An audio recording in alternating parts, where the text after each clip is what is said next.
kaibigan, pakinggan po natin ngayon ang isa pang natatanging kasaysayan na ilalahad sa atin ni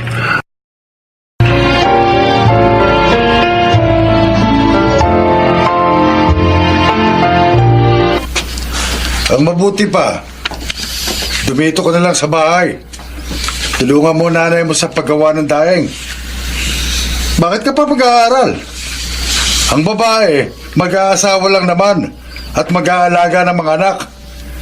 Di mo na kailangan ng diploma para dyan. Hindi nyo na nga pinag-aaral yung mga kapatid ko. Pati ba naman ako? Dayna, Bakit? Ano bang pinagkaiba mo sa mga kapatid mo? Ha? Isa pa, sa tingin mo, may pangtustos kami ng nanay mo sa pag-aaral mo. Dagdag gastusin lang yan. Ay, Kung tutulungan mo nanay mong gumawa ng daing at magtinda, baka umasenso pa tayo ng konti sa buhay.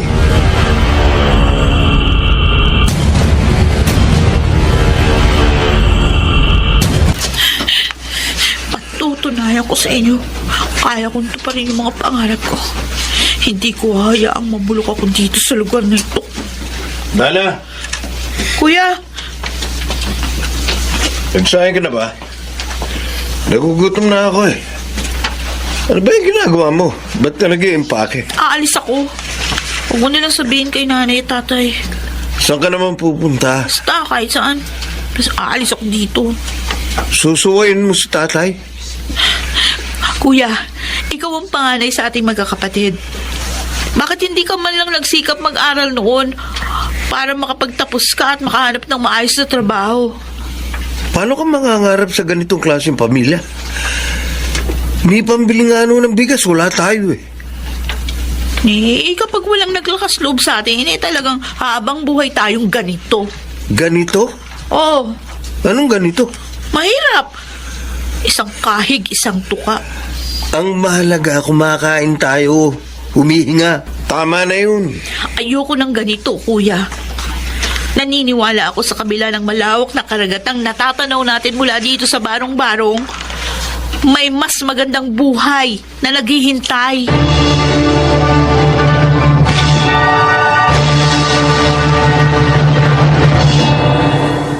galing ka pang probinsya? Opo, ma'am. Ba, ang lakas naman ng loob mong pumunta dito sa Maynila. Hindi ka ba nanibago? Naninibago nga po.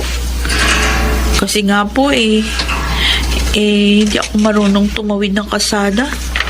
Minsan nga, halos 5 minuto ako bago makatawid. Paano po ang bibilis ng mga sasakyan? Saan ka tumutuloy ngayon? May part-time job po ako sa tindahan ng mga tela. Doon po ako tumitira. Mabuti naman at natanggap ka bilang student assistant ng Shun mo. Pero, mas maganda kasi dito ka sa library na assign. Kailangan mo lang mag-duty ng 5 oras bawat araw, tapos babantayan mo lang mga estudyante sa loob. At titiyakin mong walang librong mailalabas. Unless hiramin nila. Dito yung record book. Naiintindihan mo ba? Yes, ma'am. O sige. Nice meeting you, Dinah. Salamat po, ma'am. Nice meeting you po.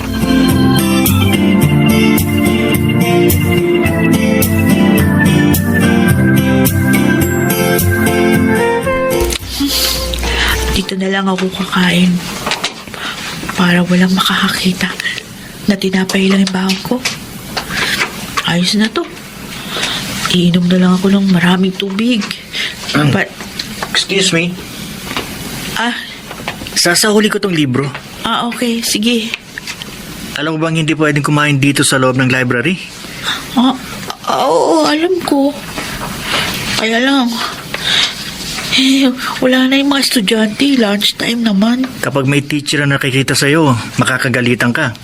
Ganun ba? Oo, Sige, mamaya ako na lang tutuloy yung kakain ko. bakit kasi ayaw mong kumain sa kantin? Wala kasi wala akong pambili ng pagkain sa kantin. Ha? Tara, sama ka sa akin. Ha? Sabi ko, sumama ka sa akin. Kakain tayo sa kantin.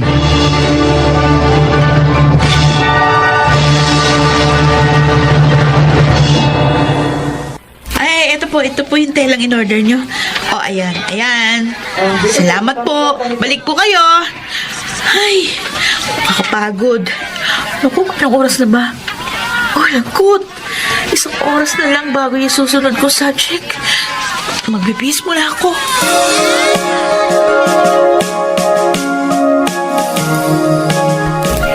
Oh, heto ng food natin. Kaya na.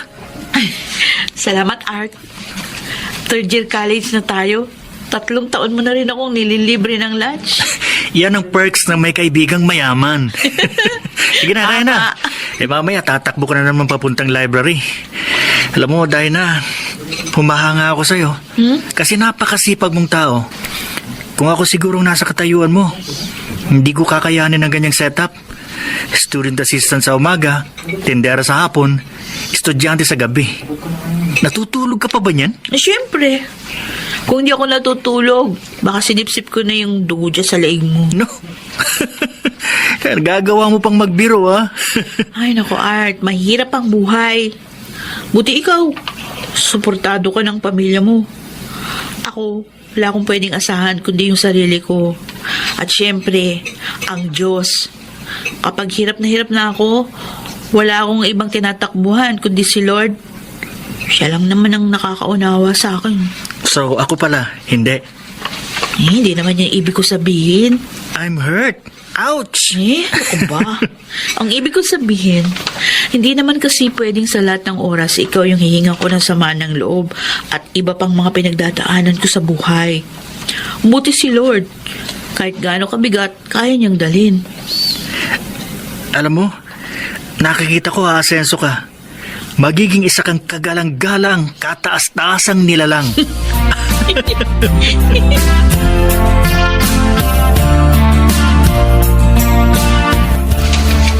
Wow, ang tataas ng grades mo, Dinah. Thank you po. Isa kang huwarang estudyante. Napakasinop mong bata. Salamat po, ma'am. Ay, siya nga pala. Po. Doon ka pa rin ba tumutuloy sa pinagtatrabahuhan mo? Opo, ma'am. Gusto mo bang lumipat? Po? May bago tayong building sa tapat nitong eskwelahan natin. Para sa mga guro na malayo ang bahay, gaya ko. Pero ako kasi, may inuupahan naman na apartment. At ayoko nang umalis doon. Komportable na ako doon eh. Eh kung gusto mo, ikaw na lang ang tumira dyan. Ala, baka po hindi pwede, ma'am. Uy, ano ka ba? Kilala ka na ng mga guro dito sa school. At alam kong papayag sila. Para naman mas maayos ka makakatulog. Hindi ka makikipagsiksikan sa mga katrabaho mo dun sa pinagtatrabahuan mo. At isa pa, mas malapit dito sa school. Oh, Salamat, ma'am. bakit ka umiiyak? Pakiramdam ko po ang daming biyayang binibigay sa akin ng Diyos mula nang dumating ako dito sa Maynila. Nakilala ko kayo, nakilala ko si Art, tapos maraming nagmamalasakit sa akin. Dahil mabuti kang estudyante. At natitiyak ko, ano man ang pangarap mo, maaabot mo yun.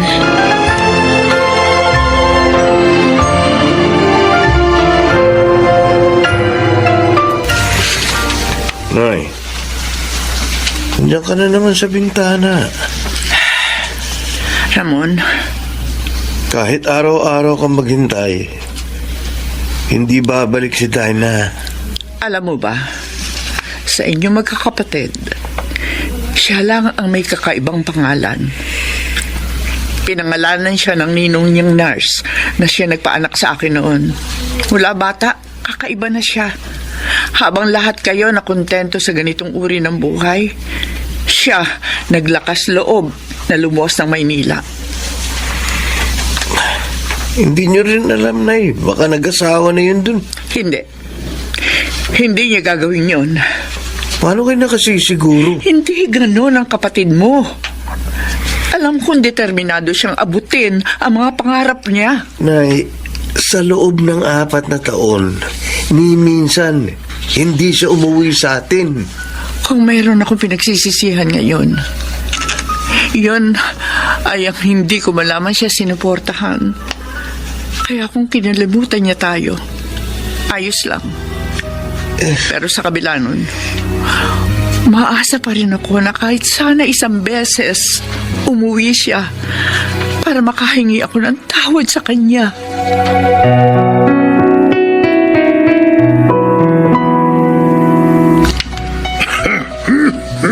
Pedro, hindi na nawawala yung ubo mo.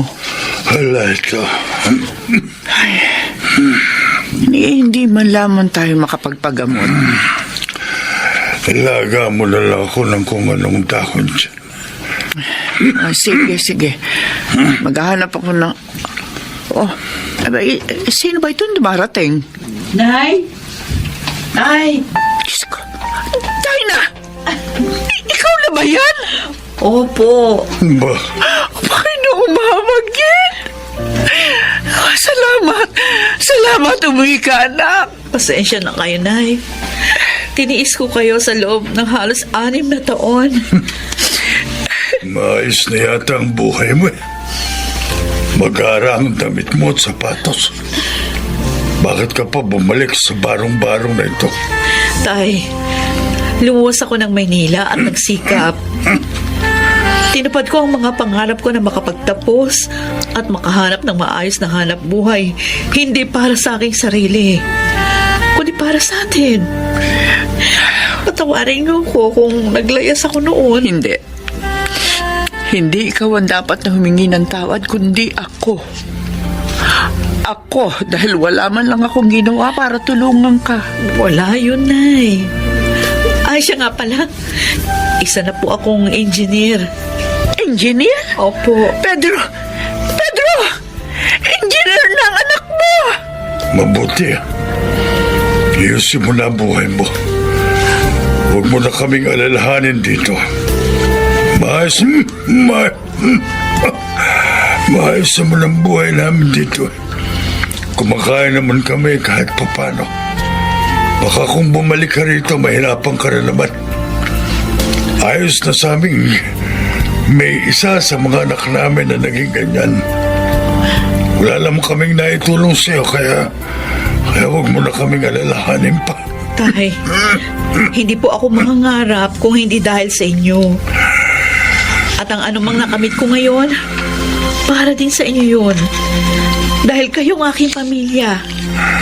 Saan man ako makarating, sa inyo pa rin ako uuwi.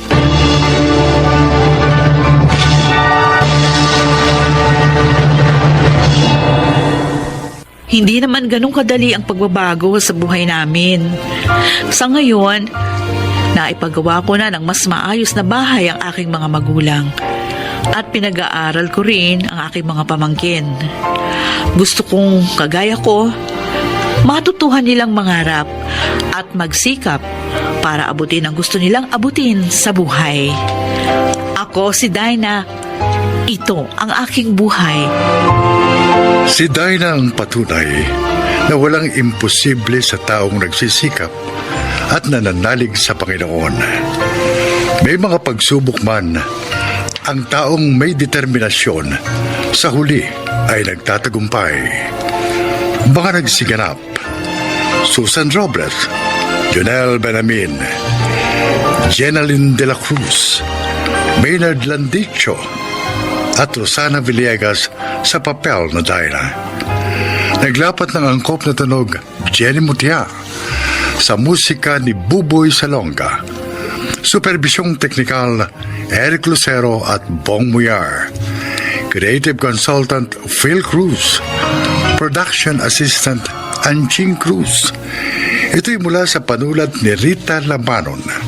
Sa direksyon Salvador M. Royales. Ito ang aking buhay.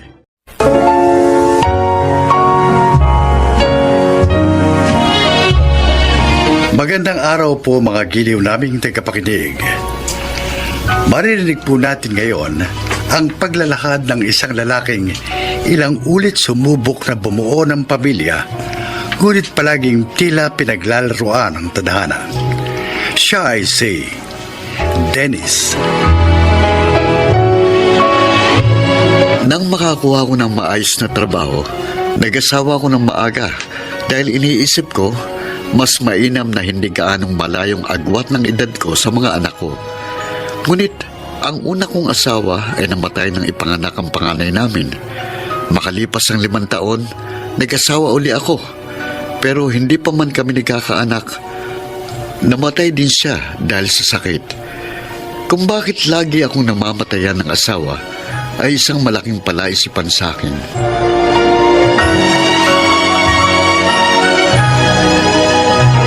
Oh, kumain ka muna para makainom ka na ng gamot. Ayoko. Wala akong gana eh. Kailangan mong kumain para bumalik ang lakas mo. Dennis, mamamatay na ba ako? Ano ka ba? Bakit ka nagsasalita ng ganyan? Tama nga siguro yung sinabi sa akin ng tatay noon. Na ano? Na huwag ako magpapakasal sa'yo. Dahil lahat ng napapangasawa mo namamatay. Hindi siguro ako naging mapusok at sinunod ko si tatay. Baka wala ako sa kalagayang ito ngayon. Sinasabi mo bang nagsisisi kang nagpakasal sa akin? Kahit magsisi ako, wala na. Ito na ako. Kaharap ko si kamatayan. Gaya ng nangyari sa 2 naging asawa mo. Marisa, buhay ka pa. Bakit mo ba sinasabi yan? Gagaling ka pa eh. 1 buwan na ako nakaratay. Hindi matukoy ng doktor ko anong sakit ko. Habang tumatagal, para ako natutunaw na kandila. Sa tingin mo, may mangyayari bang milagro? Wala ngayon. Unti-unti ko nang tatanggapin na bilang na ang mga araw ko. Marisa, Nasa ganon, pamatay man ako. Wala akong dalang sama ng loob sa kabilang buhay. Marisa, hindi mangyayari yan. Gagaling ka pa.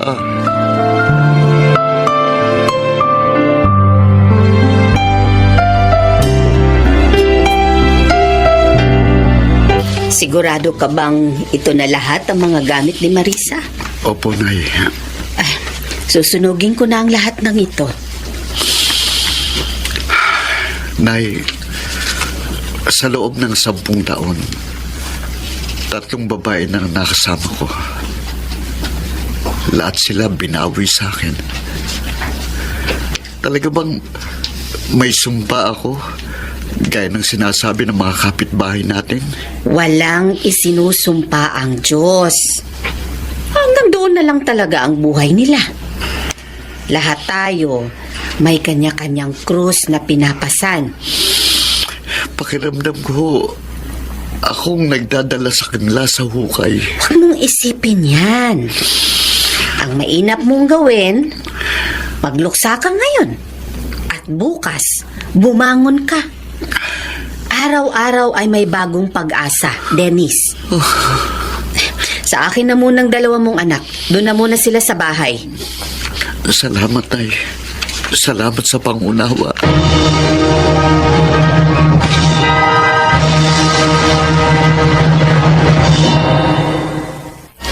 Pare, 2 taon na mula nung mawala si Marisa. Wala ka bang plano mag-asawa?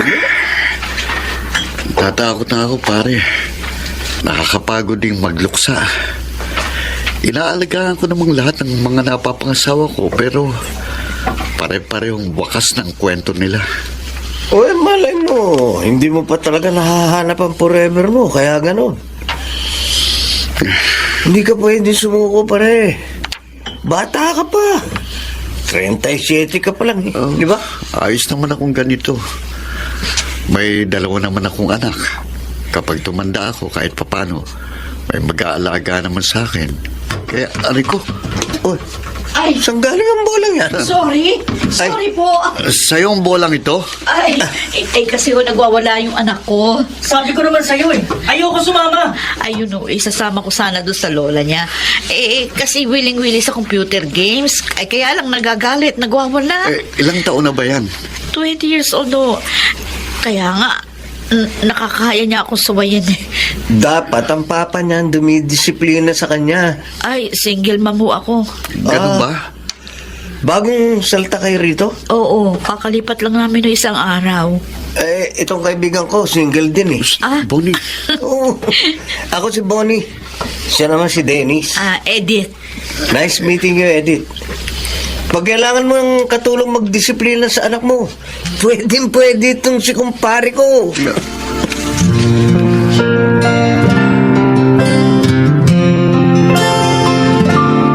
Napansin ko yung itsura ni Edith. Mukhang mabait siya. Ano kaya kung pasyalan ko siya sa bahay nila? Maaari kaya niya akong tanggapin bilang kapalit ng asawa niya?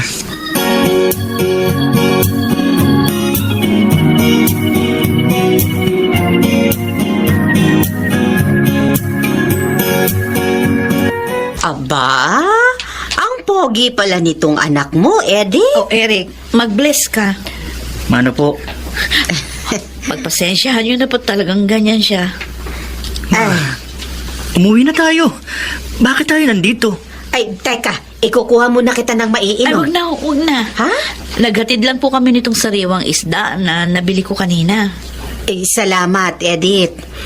Kumusta pala kayo ng anak ko? Eh, nasa getting to know pa lang po kami. Pero mabait po si Dennis at maalalahanin. Alam mo na ba yung tungkol sa kanya? Yung pagkamatay po ba nung mga naging asawa niya yung tinutukoy niyo? Oo. Opo.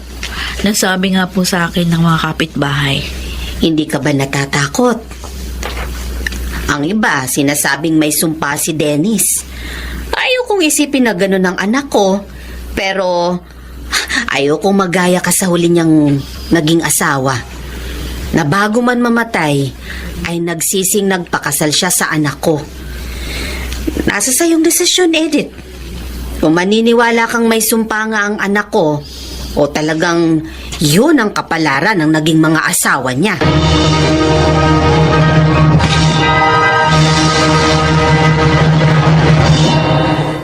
Ano bang gusto nyo kay Mang Dennis, ma?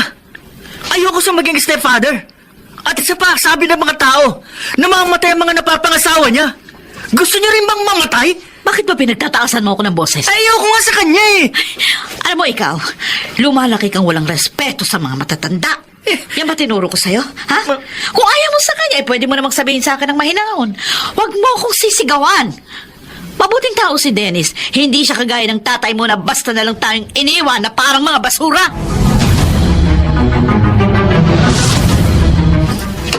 Ano to? Bagong bola. Sabi ng mama mo, mahilig ka raw mag-basketball. Kung ginagawa mo to para makuha ang loob ko, ngayon pa lang, sinasabi ko sa'yo, mabibigo ka.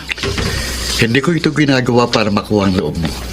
Dahil kahit ayaw mo sa akin, hindi mo mababagong isip ng mama mo. Sa susunod na buwan, ikakasal na kami. Kapag may nangyaring masama kay mama, ikaw ang sisisihin ko. Naniniwala ka rin may sumpa ako. Layuan mo si mama. Huli na, Eric. At ito lang ang payo ko sa'yo. Kung ayaw mong may mangyaring masama sa mama mo, huwag mo siyang laging sinasagot-sagot. Irespeto mo siya dahil magulang mo siya. Ngayon, kapag nalaman kong palagi mo pa rin siyang sinusuway at pinagtataasan ng boses, akong magdidisiplina sa'yo.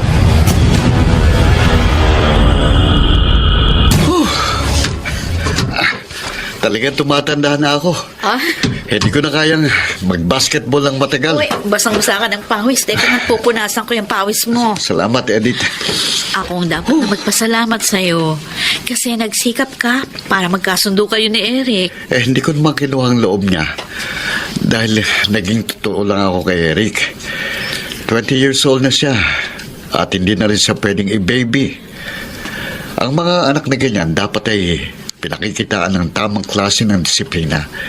Dapat makita nilang hindi nila tayo kayang patiklupin at idaan sa mga tantrums nila. Ay, napakaswerte ko sa'yo, Dennis. Oh, bakit nagbuntong hininga ka? 3 buwan na tayong kasal. Natatakot ka ba? Ayoko namang isipin na mangyayari sa yung nangyari sa mga naging asawa ko. Pero may mga pagkakataong ganito. Nag-aalala ko. Magtiwala lang tayo sa Diyos. Hindi ako mamamatay.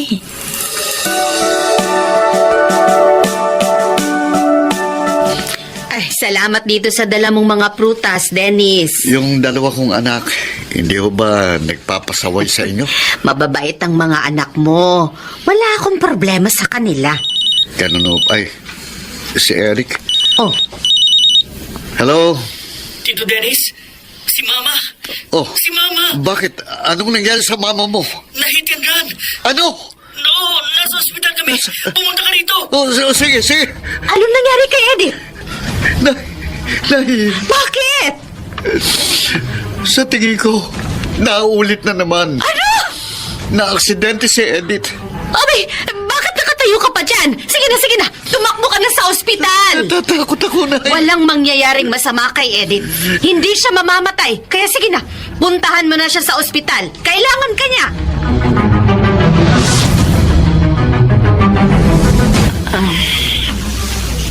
Oh, Ma. Dahan-dahan, ha?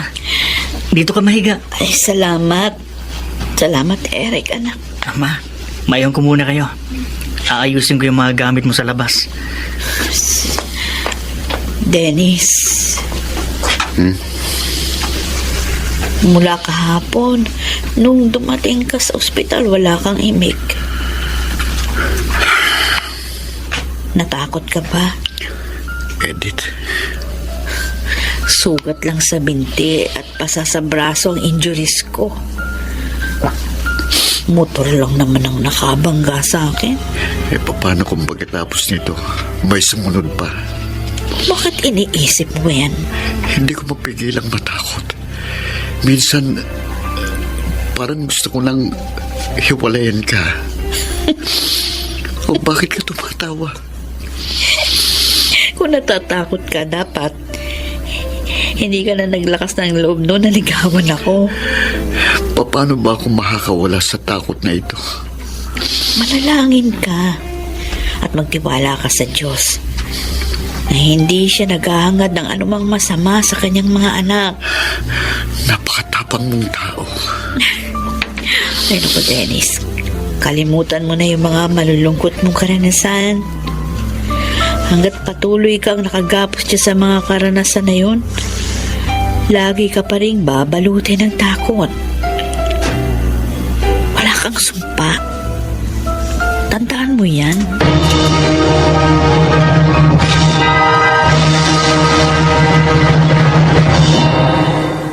Sampung taon na kaming kasal ngayon ni Edith. Siya na ang pinakamatagal. Aaminin ko may mga pagkakataong kapag nagkakasakit siya o kaya kapag umaalis siya, ay natatakot ako. Pero tama si Edith, hindi ako maaaring palaging magpatalo sa takot. Kung may maganda mang naidulot sa akin ang aking mga naging karanasan, yon ay ang isuko sa Diyos ang lahat dahil siya ang may kontrol ng lahat. Ako po si Dennis at ito ang aking buhay. Ang paulit-ulit na pagsubok na ating nararanasan ay hindi dahilan para tayo ay subuko. Kapag nagpatalo tayo sa takot, nanakawin lang nito ang pagkakataong tayo ay maging masaya.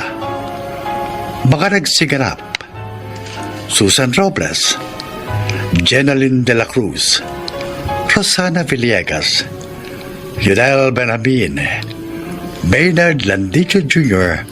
at Phil Cruz sa papel na Dennis. Naglapat ng angkop na tunog Jerry Mutia, sa musika ni Buboy Salonga, supervisyong teknikal Eric Lucero at Bong Moyar, creative consultant Phil Cruz, production assistant Anching Cruz. Ito'y mula sa panulat ni Rita Labanon, sa direksyon Salvador M. Royales. Ito ang aking buhay.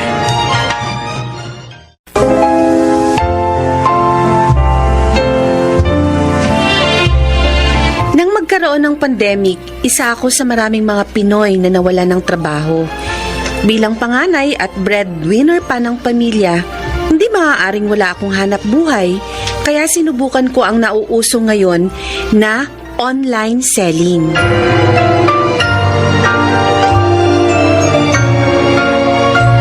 Buti na lang, ang laki ng bahay ng class president nating si Paul. Kaya na-accommodate tayo dito ngayon kahit hindi tayo kumpleto. Kasi yung iba, ayaw sumama gawa ng present situation natin. Pero salamat sa presence nyo, ha? At dahil ngayon lang tayo nakita-kita, kumustahin naman natin ang bawat isa. Simulan natin kay JP. Okay, JP. JP, oh. Ako pa talaga inuna mo, ha? Ay, ikaw ang katabi ko, eh. O, kumusta ka na? Anong pinagkakaabalahan mo ngayon? Balita namin, mayaman ka na. Grabe naman kayo. Simple lang naman ang buhay ko. Nagtatrabaho ako sa gobyerno. Kare-regular ko lang nung nakaraang taon. Kaya maayos na rin kahit paano. Maganda sweldo. Nagpaplano na rin ako mag-asawa. Yun! Galing, ah. Oh, Trisha, ikaw naman. Ako? Well, eto, ang saya-saya ko kasi na-promote ako. Wow. Last month lang. Ako na yung ikalawang pinakamataas na officer ng aming company. Ibang level ka na talaga, Trisha. Di ka na maabot. Baka nga next year sa reunion natin, ha? Ako na ang nasa pinakamataas na position. Wow, Talaga, ah. So, ikaw ang magbabayad next year ng kakainin natin. Sure! Oh, Jennifer, ikaw naman. Ha? Ikaw na. Ako? Oo. O, Jennifer. Balita ko, natanggal ka sa trabaho mo at nagtitinda ka na lang ngayon? Oo. Natanggal ako sa trabaho ko dahil nag-lay off yung company namin. Ngayon, nag-online selling ako. Degree holder ka pa naman tapos nagtitinda ka lang? Trish, teka lang, ha.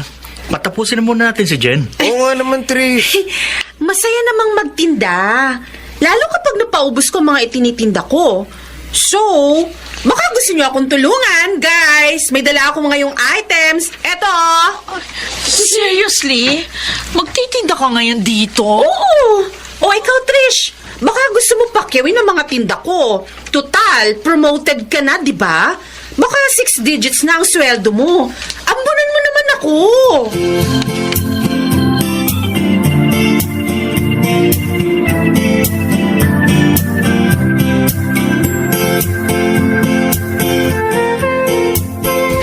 Ang yabang ng Trisha na yun, no? Kala niya uurungan ko siya. Kalma lang. Ayos naman yung ginawa mo kanina, eh, di ba? Natameme siya. Nagtitinda lang. Lang? Minaliit niya pa ako. Kung tutusin, hindi ako nagtitinda lang. I am a businesswoman, you know. Oh, bakit ka natatawa dyan? Hanga lang ako sa fighting spirit mo. Totoo naman, di ba? Masyado siyang matapobre. Makikita niya. Next year, magkakabaliktad ang mundo namin.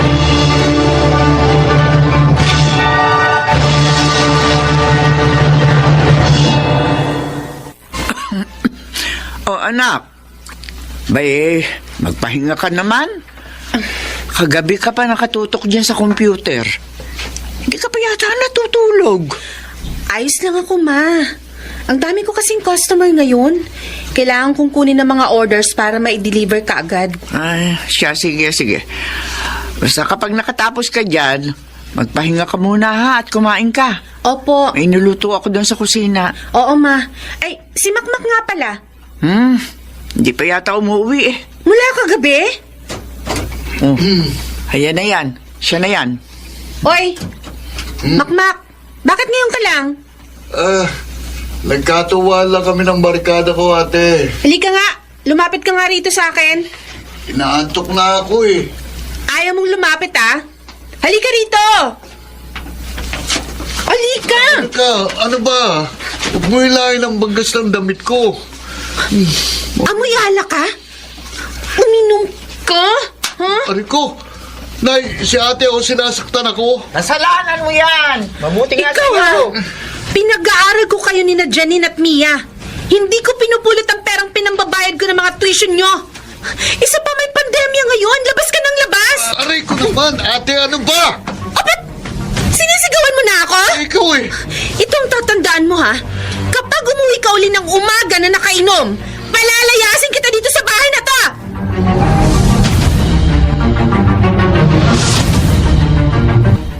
Uy, alam mo ba, PG? Oh. Tiningnan ko kanina ang ipon ko sa bangko. Ang dami na! Eh di man libre ka na kung gano'n. Ano ka? Gagamitin ko yun para mas lumaki pang negosyo ko. Plano Oo. kong magtayo ng water refilling station sa bahay. Kasi ngayon, alam mo na, may pandemic. Kailangan pa rin ng tubig ng mga tao. Papawiin ko ang uhaw ng mga tao. Ang baduy mo. Basta, sinasabi ko sa'yo, nagsimula ako sa pagtitinda pero magtatayo ako ng mas malaking negosyo. At magiging mayaman ako. Wala kang plano mag-asawa? Ha? Ikakasal na kami ni Hana. Ikaw na lang maiiwan single. Tumigil ka nga. 25 anyos pa lang ako. Mag-aasawa ako soon. Pero magiging mayaman muna ako sooner. Good luck sa pagpapayaman mo.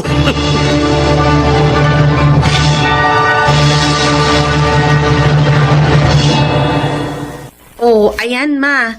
Naipa-general check-up na kita at may medication ka for 6 months ha.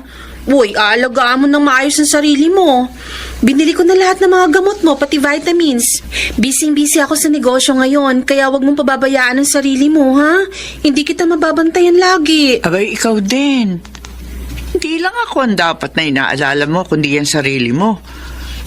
Ni ang makapagpalit ng damit. Hindi mo na nagagawa. Bay, nung isang araw pa yung damit mo, ma. Oo nga, no? Nangangamoy na nga ako. Pasensya na, ma. Nag-ayos kasi ako ng mga paninda ko. O, pati yung mga paligid ng mata mo, nangingitim na rin. Hindi ka na natutulog na maayos, Jennifer. Baka magkasakit ka na rin yan. May pagkakagastusan kasi yung dalawang bunso nating babae, ma. Kaya nagdo-double time ako. Jennifer, anak, maraming salamat sa iyo. Napakasinop mo. Kung wala akong anak na kagaya mo, abay hindi ko alam kung paano kayong itataguyod ngayong wala na ang tatay niyo.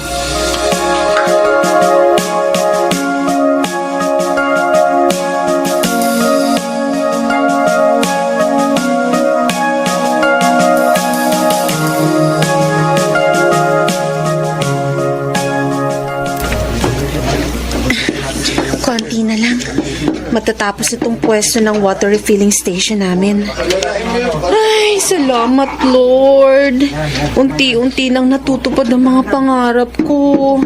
Wow! Ayos! Maasenso ka na talaga, Jen! Vince! Ikaw pala! Oh, napadaan ka. May pupuntahan ako malapit dito sa inyo. Ba, mukhang may nililigawan kang kabarangay ko, ha? Parang ganun na nga. Ayos ka! Ikaw ang mas ayos. Tingnan mo, may isa ka pang negosyo ngayon. Baka naman pwede mo akong pautangin kahit minsan lang. Magkano? Basta ba, 10% ang porsyento, why not? Wow, grabe naman. 10%? Wag lang. Joke lang. Pero, Jen, congrats ha. Alam mo, hanga ako sa pagsisikap mo. Kahit nawalan ka ng trabaho, nagawa mo pa rin bumangon. At ngayon, nagbubunga na ang mga pinaghirapan mo.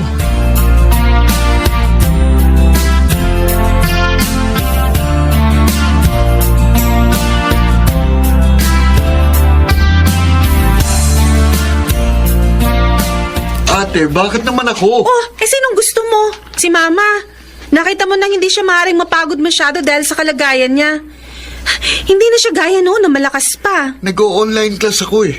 Pagbabantayin mo ko ng water station na yan? Mauupo ka lang doon. Pwede ka pa rin namang makinig sa klase ninyo. Isa pa, kung magreklamo ka dyan para namang attentive ka masyado sa klase, natutulog ka lang naman minsan kahit nasa discussion kayo. Kaya buti doon, hindi ka makakatulog kasi magbabantay ka. Ate naman. Ang kikitain natin doon, pambayad sa internet nyo sa bahay na ginagamit mo araw-araw. Kaya wag kang tamad, ha? Tandaan mo, hindi ka wala ng kaalaman ng problema sa mundo natin, kundi ang katamaran. Kapag tamad ka, hindi ka aasenso sa buhay.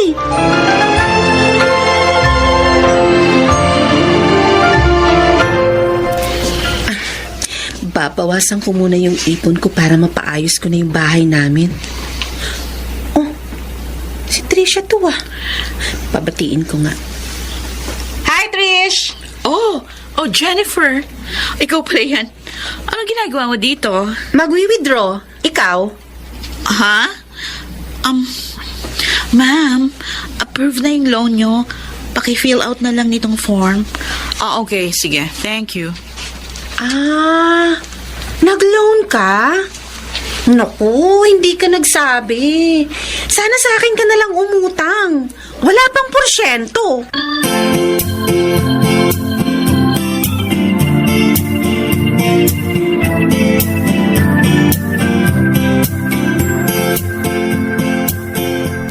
Sinabi mo yun? Oo, bakit ba? Grabe ka. Malay mo, may emergency, kaya nag-loan. Wala namang masama doon. Sinadya ko lang talagang sabihin yun sa kanya bilang ganti sa pagmamaliit niya sa akin nung nakaraang batch reunion natin. Para naman malaman niya anong pakiramdam ng minamaliit. Uy, dito na pala kayo. Kanina pa kami rito. Mukhang mas konti tayo ngayon. Oo nga eh. Yung iba kasi busy. Pero salamat ha. Taon-taon nandito kayo sa batch reunion natin. May darating pa naman pero si Tricia hindi makaka-attend. Ha? Bakit? Hindi nyo ba nabalitaan? Ang alin? Yung nangyari sa kanya. Ano nangyari? Nakadispal ko ng pera. Ano? Kasi masyadong maluho eh. Ayun, nagkabaon-baon sa utang. Pagkatapos, plano niya sanang ibayad yung perang nakuha niya dun sa mga pinagkakautakan niya. Kaso, nadiskubre ng kumpanya. Ayun, tinanggal sa trabaho. Oh my gosh! Kaya, dyan alam mo, humahanga talaga ako sa iyo eh. Hindi naman sa pagkukumpara sa inyong dalawa, pero ikaw kasi kahit pa unti-unti lang ang usad mo at kahit mahirap ang hanap buhay na sinusuong mo, nagtsatsaga ka talaga. Salamat sa compliment, Vince. At dahil dyan, ako ang magbabayad ng kakainin natin ngayon na in-order na kanina pa ni JP. Yun, ayos ah. At for you, Vince, meron kang libreng 1 galon ng mineral water.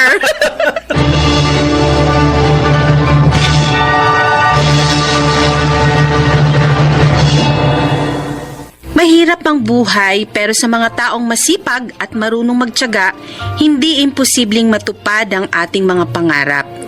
Sa mga kagaya kong nagtitinda, huwag kayong mapapagod at lalong huwag kayong mahihiya dahil marangal itong hanap buhay. Kahit usad pagong, ayos lang yan. At least, umuusad tayo. Ako po si Jennifer at ito ang aking buhay. Hindi mahalaga kung anong klase ng hanap buhay meron tayo. Ang importante, ito ay marangal at ginagawa natin ng may determinasyon, sinseridad at pagmamahal.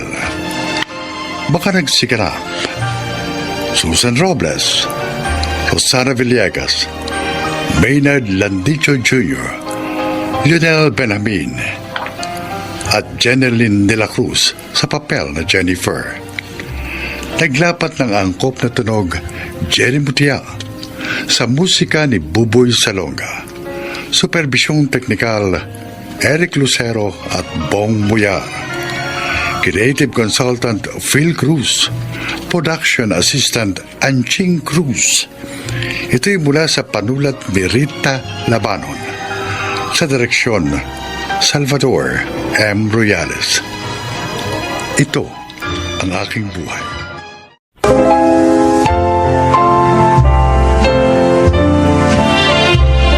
Magandang araw po mga giliw naming tagapakinig. Darito ang isang natatanging kasaysayan na kapupulutan nyo ng aral sa buhay. At ito ay ilalahad sa atin ni Lorna.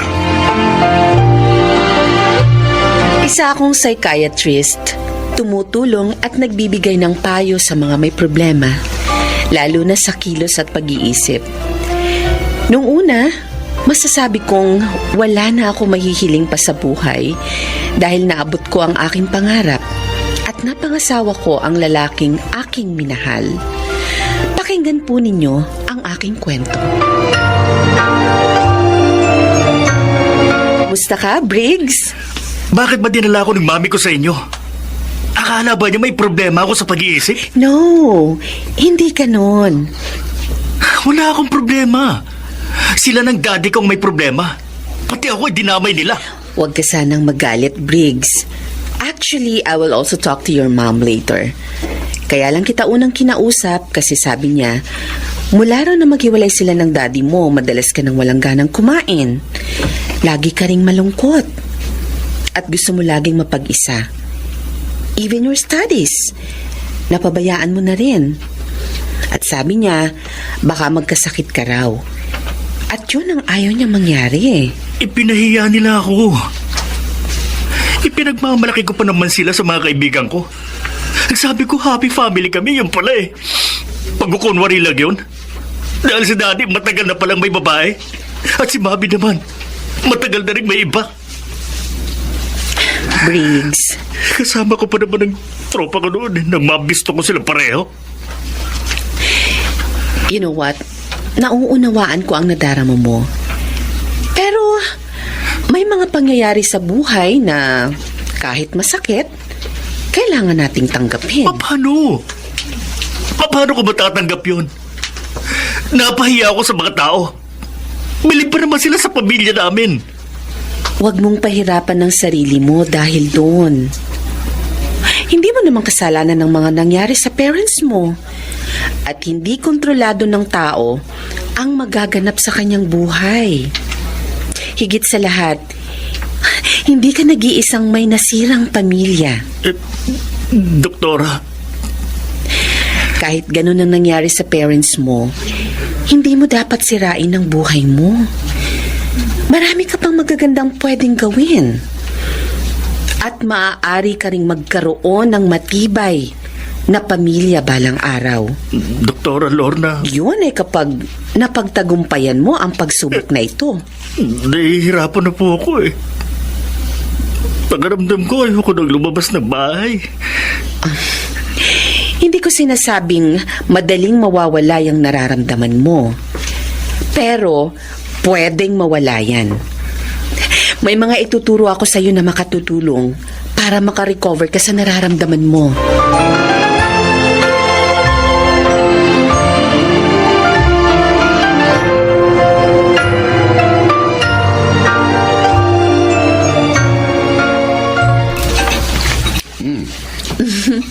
Masarap bang niluto ko, dear? Oh, yes, dear. Mukhang may bago ko na namang natutuhang luto, ah. Sinabi mo pa. You know, lagi naman ako nag-aaral ng mga bagong putahe para sa inyo ng anak natin. How was your job? Okay naman.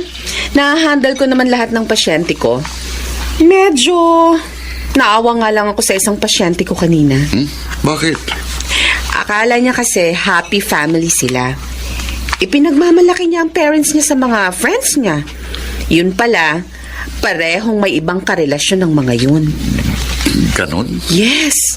At ang masakit pa sa kanya, kasama pa ang mga friends niya nang madiscover yun. Ay, talagang kapag naghiwalay ang mag-asawa, hindi maiwasang maapektuhan ang mga anak. By the way, Lorna, 3 days lang uli ako dito ngayon, ha?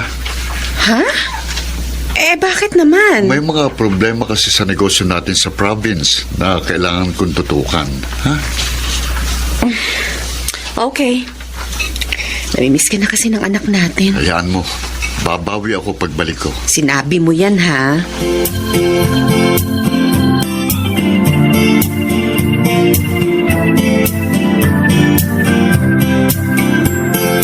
Happy birthday po, Daddy. Salamat naman at hindi mo nakalimutan ang birthday ko, iha. Siyempre naman po. Nasaan na nga pala si JR? At yung manugang ko? Si JR po nasa garden kasama mga pinsan niya. Si Sunny naman, nasa probinsya. Tulad ng dati, busy sa business. Matagal ko nang hindi nakikita ang asawa mo, ha? Workaholic po ang manugang niyo, Daddy. Baka naman napapabayaanan niya kayo. Dahil sa negosyo. Abay, hindi mabuti yun, anak. Ibinibigay po niya ang lahat ng pangangailangan namin, Dad. Nga lang, kulang na kulang talaga ang panahon niya sa amin. Pag-usapan niyo na maayos yan. Hindi tama yung ganun, anak. Inuunawa ko na lang po siya. Mahalaga, hindi po ibang babae ang kahati namin sa panahon ng aking asawa.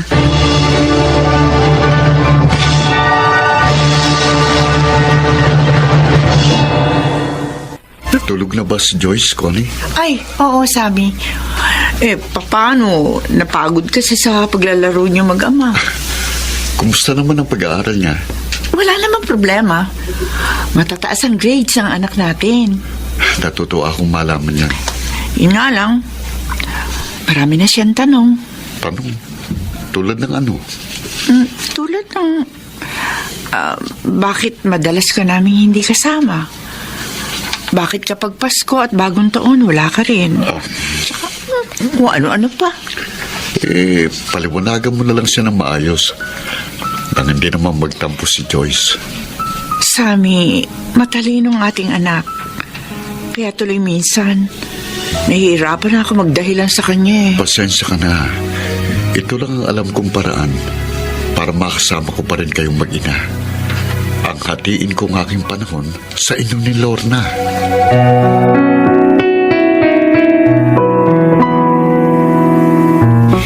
Anong may paglilingkod ko, Helen? Doktora, yung friend ko na natulungan nyo ang nag-recommend sa inyo. Napuntahan ko. Baka daw kasi matulungan nyo ako. How can I help? Anong problema? May boyfriend kasi ako. First love ko siya. More than 5 years kami. And then? Bigla na lang siya namatay. Napakasakit. Parang gusto ko na rin mamatay, doktora. Gaano katagal na siyang patay? 4 years na ho. Sinagot ko siya nung 17 ako.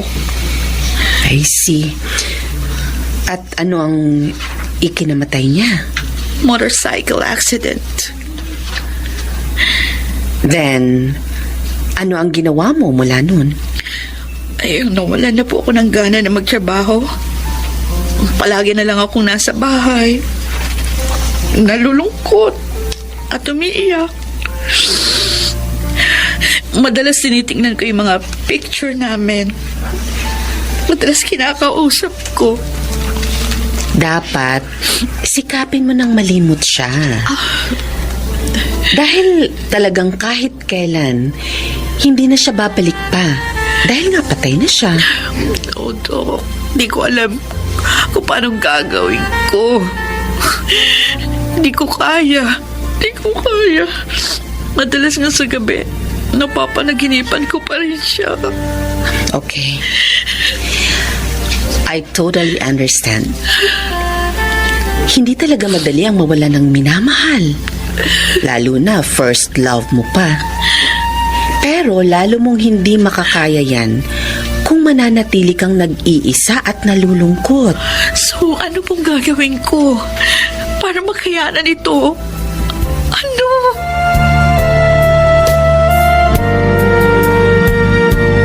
Min, huwag kayong tatawag. Ako lang ang tatawag sa inyo. Parang si Lorna. Oo, mahal. Oh, bakit malungkot ka? Dahil matagal kang mawawala sa amin ngayon. Connie, pasensya na. Kailangan kasing bumawi ako kina Lorna. Madalas na akong hanapin ni JR.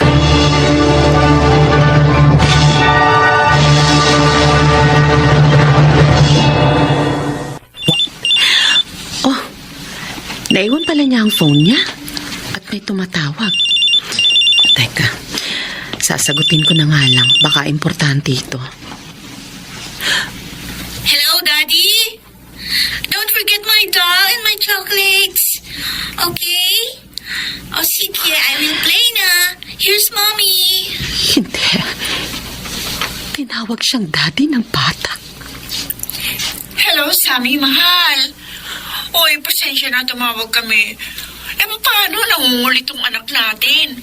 Gusto raw niya ipaalala sa'yo yung mga pasalubong mo sa kanya pag uwi mo rito. No. Si Sammy. May babae. At may anak na sila. Hindi.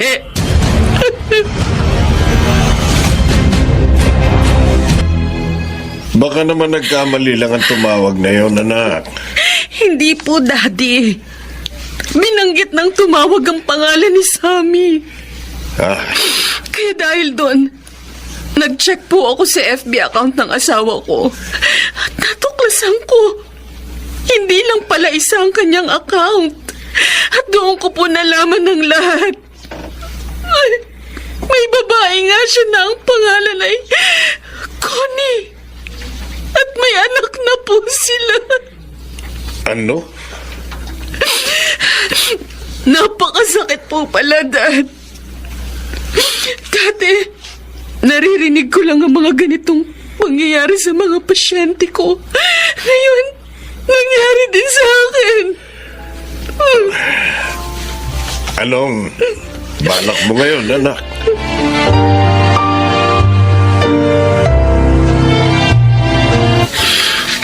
Bakit mo nagawa ito sa akin, Sammy? Bakit mo ko niloko? I'm sorry, Lorna. Akala ko negosyo lang talagang inaasikaso mo sa probinsya. Yung pala, may pangalawang pamilya ka na doon. Lorna, si Connie talagang nobya ko. Bago pa tayo ipakasal ang parents natin. Ano? Nagpakasal ako sa'yo. Kahit hindi kita mahal. Dahil ayokong bigyan ng sama ng loob ang parents ko. Sammy, minahal kita. At wala kang sinabi sa akin na may nobya ka. Dahil nga sinikap kong kalimutan si Connie at pag-aralan kang mahalin. Pero hindi ko nagawa. Sammy. Nang muli kaming magkita ni Connie sa probinsyang yon, hindi ko na napigilan pang aking sarili. Pakiramdam ko, lalo ko siyang minahal. Kaya, Tama na! Lorna, palayain na natin ang isa't isa upang hindi na maghirap ang ating kalooban. Huwag kang mag-alala. Hindi ko kayo pababayaan ng ating... Sammy, mahal na mahal kita. Mahal na mahal kita. I'm sorry. Talagang hanggang dito na lang tayo.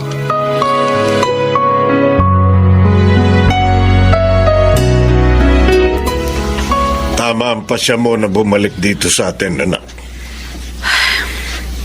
Lalo lang po ako malulungkot pag nanatili pa ako sa bahay namin, Dad. O anong plano mo sa bahay niyo?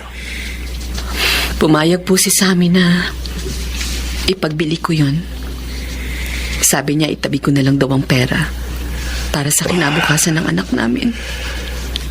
Ngayon ako nagsisisi sa pagpapakasal ko sa iyo sa anak ng kaibigan ko. Kasalanan ko rin po, Dad. Pumayag ako. Kasi noon pa man mahal ko na si Sammy. Inakala ko mamahalin din niya ako. Pero nabigo ako. Anak, Masakit.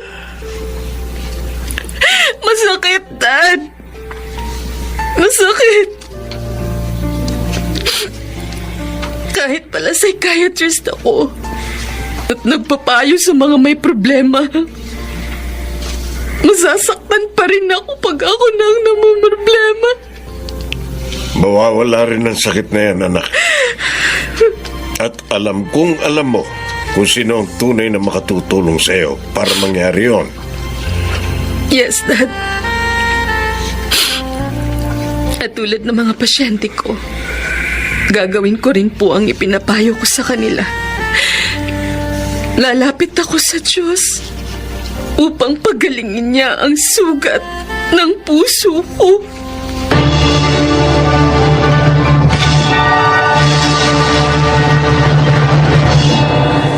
May bahagyang lungkot pa rin sa puso ko dahil sa aking pagkabigo. Ngunit mas matatag na ako ngayon.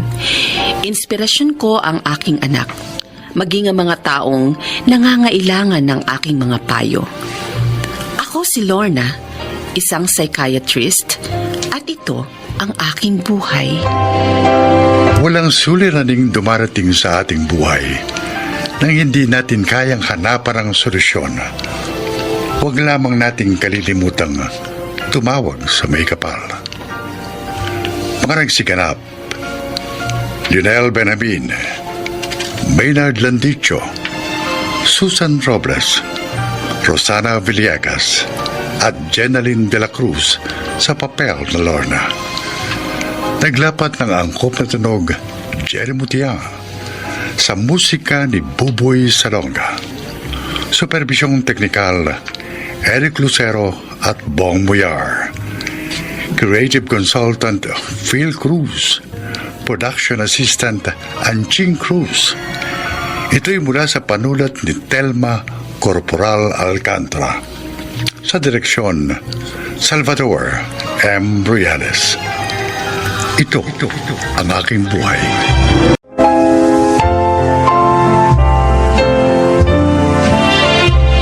Magandang araw po mga giliw naming tagapakinig.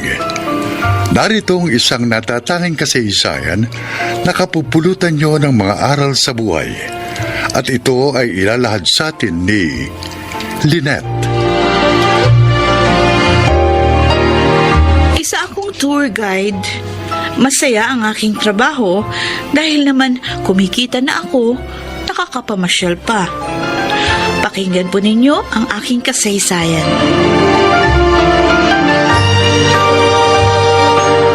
Opo, Tito. Natanggap ko na yung perang pinadala nyo. Mabuti naman. Pinadalhan kita kasi nag-aalala ako eh. Baka mag-ECQ dyan at mahintong trabaho nyo. E di wala kang magagamit sa mga pangangailangan mo. Salamat po. Mula nang pumanaw si na Mami at Daddy, hindi kayo nagkulang na pagsubaybay at pag-aalala sa akin. Kapatid kong mami mo, Iha. At anak ng turing ko sa'yo. Isa pa, akong katiwala ng lupain nyo dito sa probinsya. Kaya dapat lang, Lynette, ibigay kong pangangailangan mo. Sige po, Tito.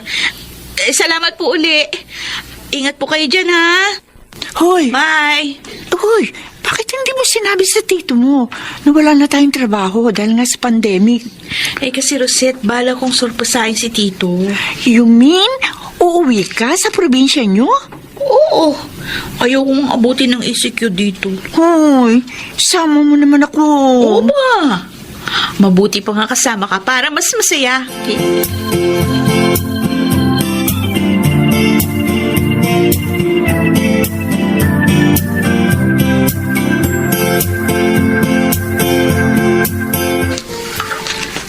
Mabuti pala nagpunta ako rito. Kung hindi, may iwan pala ako sa pansitan. Grabe ka naman, Bernie. May ganyan pala kayong balak eh. Di nyo man na ako tinex. May tampuristic na isang to, Lynette. Uli kung gusto mo, sumama ka na rin. Talagang sasama ako sa inyo. Magtatampo ako ng gusto pag iniwan nyo ako. Oh, sabi ko na eh. Gustong sumama ni Bernie, kaya siya nagtatampo-tampuhan.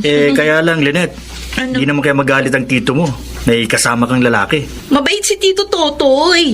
At saka hindi madumi isip noon, kaya ayos lang kahit sumama ka. Ang ganda naman ng pangalan ng tito mo. Tito mo siya, pero Totoy. Ikaw talaga, Bernie. Hoy, Lynette, Patawa ka. may binata bang anak ang tito mo? Naku, Rosette, malas mo. Dahil matandang binata si Tito Totoy.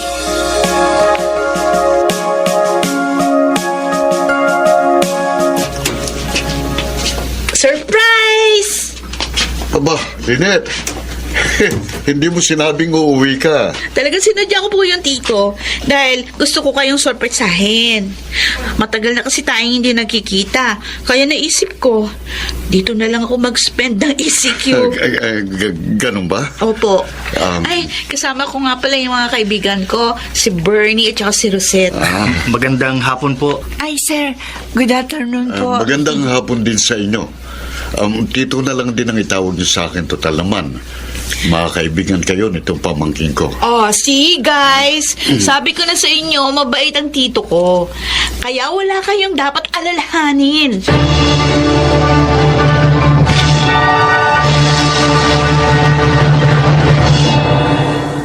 Alam mo, ang sarap talaga sa province. Fresh ng air, pati food, fresh din. Kaya pala isang tambak ang kinain mo kanina. Uy, nagsalita, hindi kumain ng isang tambak. Pareho lang naman tayo. Oy, Bernie, Baka mapikon sa'yo si Rosette. Sige ko, hindi ka nasasagutin yan. Wala naman ako yung tinatanong sa kanya. Eh? Saka hindi naman ako nanliligaw. Oo nga naman, Lynette. Kasi ikaw ang gusto niya. Ay, nako. Tama na nga kayo. O, gusto niyo bang mamitas tayo ng prutas? Maraming hinog na mangga. Hindi ako marunong makita ang puno. Huwag kayo mag-alala. Ako na lang ang mamimitas ng mangga para sa inyo. Yan si Bernie. Laging maaasahan. Matanong ko lang, Lynette. Bakit hindi na nag-asawa tito mo? Sabi ni Mami, pihikan daw si Tito. Alam nyo, sabi ng mama ko, mahirap daw yung pihikan. Kasi pag nagmahal daw yun, hindi tumatanggap ng pagkabigo. Ewan ko lang. Wala naman na ikwento si na Mami na minahal ni Tito.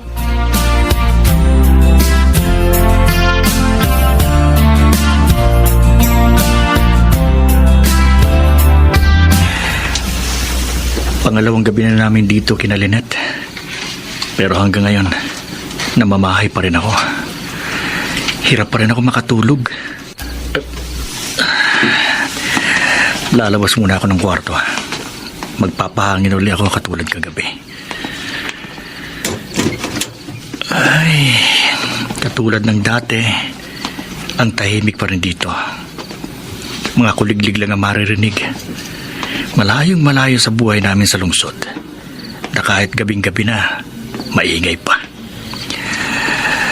Malamang sina Lynette at Rosette, madali nakatulog ang mga yon.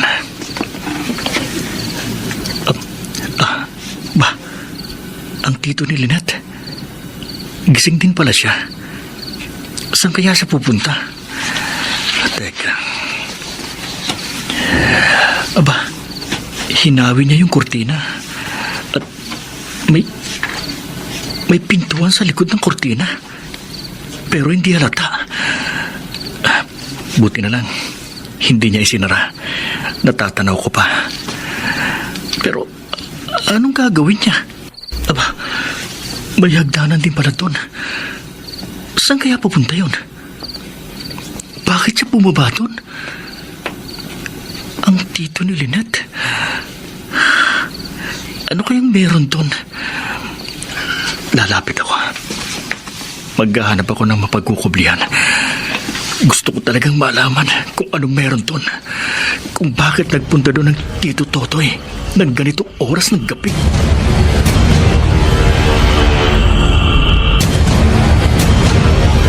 Hindi ko alam na may sikretong daanan dito, Bernie. Kasi matagal na akong hindi nagpupunta dito. Baka naman basement yun, Lynette. Pwede. Bihira naman kasi kung magtanong ng tungkol sa bahay na ito nun kay Mami. Ang ipinagtataka ko lang, bakit siya nagpunta doon ng hating gabi? Pagkatapos mga 30 minutes bago siya bumalik. Ha? Alam mo, gusto kong puntahan yung lugar na yun eh. Kaya lang, ayoko namang gawin yun ako lang. Kaya sinabi ko sa inyo. Ikaw talaga, Bernie, oo. Napaka-adventurous mo. Bahay ni Lynette, maya ka naman, Joe. Ikaw naman oh, para ka namang hindi adventurous ah. Kaya nga naging tour guide ka, di ba? Dahil ganun ka din. O sige, puntahan natin yung lugar na yun ngayon. Kaya lang sabi mo, may susi yun. Eh, wala si Tito, nagpunta sa bayan. Akong bahala. Alam nyo naman tong kaibigan nyo. Laging handa. Yakang-yakang buksan yun.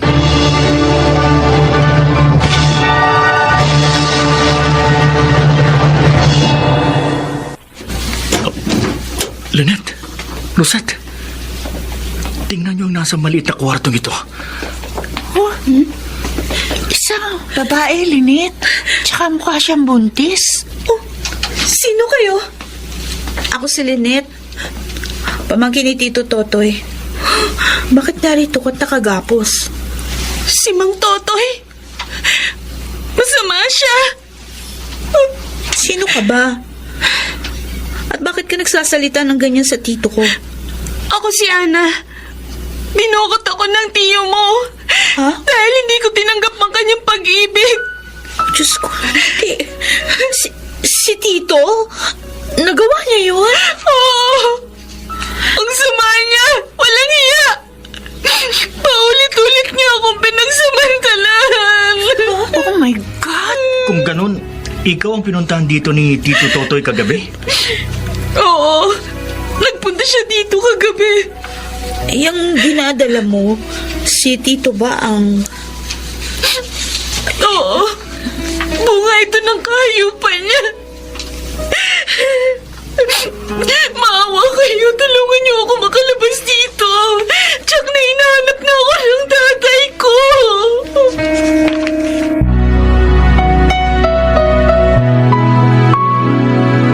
Tay! Ana, Tay ko! anak ko. Salamat sa Diyos at narito ka na. Matagal kitang hinahanap. Maging ang mga pulis pero hindi ka makita. Dinukot at tinago po ako ni Mang Totoy. Doon sa basement ng malaking bahay. Ano? Ang gulong niya. Kaya pala hindi na nagpupunta dito dahil tinago ka niya. Maulit-ulit niya akong ginahasa, Itay. Hanggang magbunga ang lahat. Hayop siya! Papatayin ko siya! Wag! Wag po! Maawa kayo sa tito ko. Si Lynette nga po pala, Itay. Mamangkin ni Mang Totoy. Nagbakasyon po dito sa probinsya kasama yung mga kaibigan niya. Tinulungan po nila ako makalaya nang matuklasan nila ang lahat. Mang Emong, hindi po kami masamang tao. Kailangang magdusa ang walang yang yun! Kailangan!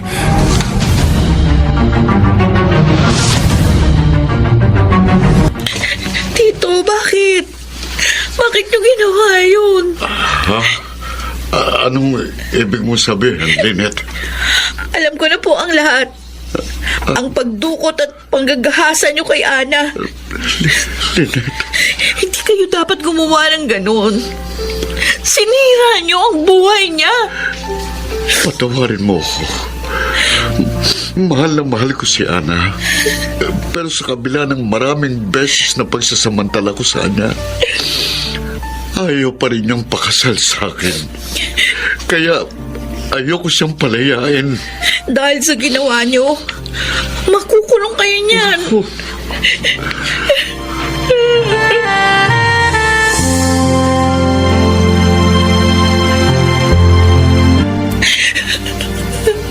Tama na. Tama na, Lynette. Huwag ka na umiyak. Nakulong ng tito mo. Hindi na natin mababago pa ang lahat. Nasasaktan pa rin ako sa nangyari sa tito ko. Pangalawang magulang ng turing ko sa kanya. Yun pala, may masama siyang ginawa. Buti na lang pala. Nagbakasyon tayo rito. Nakapagligtas tayo ng isang buhay. At isang pagkakamali ang ating naituwid.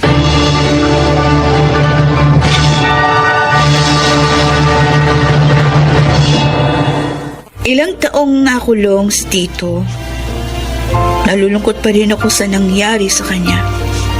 Subalit, alam ko rin na kailangang panagutan niya ang kanyang kasalanan. Sana po ay kinapulutan ninyo ng aral ang aking inilahat. Ako po si Lynette at ito ang aking buhay.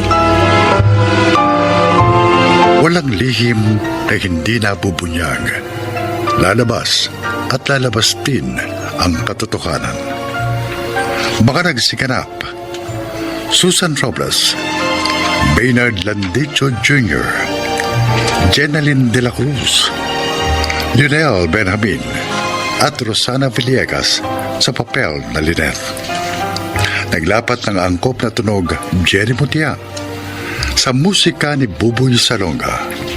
Supervisyong teknikal Eric Lucero at Bong Boyar. Creative Consultant Phil Cruz. Production Assistant Anching Cruz. Ito'y mula sa panulat ni Telma Corporal Alcantara. Sa direksyon Salvador M. Royales. Ito ang aking buhay.